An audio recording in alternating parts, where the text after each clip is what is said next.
بسم الله الرحمن الرحيم، والصلاة والسلام على أشرف الخلق سيدنا محمد وعلى آله وصحبه أجمعين. وحشتوني يا حبايب قلبي.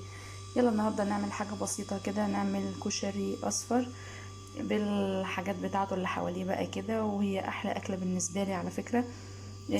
هنا أنا عملت رز على عدس نغسله كويس. الحاجة اللي انا لاحظتها من كتر تجربتي مع الكشري، ان انتي بعد ما تحطي مية الكشري، مية الرز، قللي المية شوية، قلليها عن الرز العادي. بيطلع الكشري مفلفل جدا وجميل. قللي المية شوية.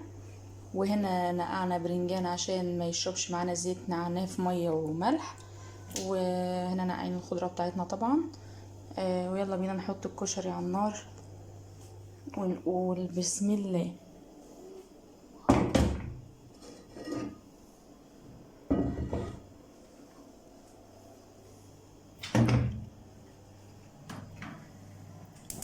يا حبايب قلبي، حطينا الكشري على النار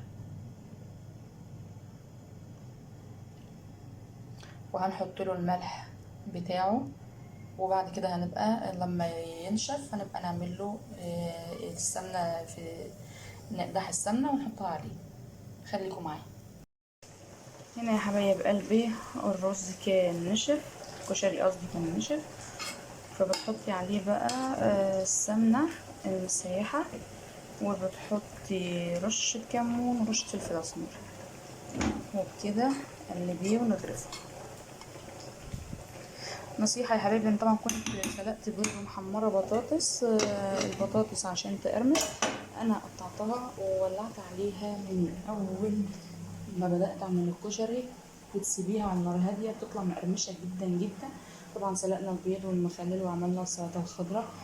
طبعا السلطة توابلها زي ما تحبوا، نحط ملح وكمون وفلفل وكزبرة وليمونة وشوية خل وشوية زيت والخضرة طبعا.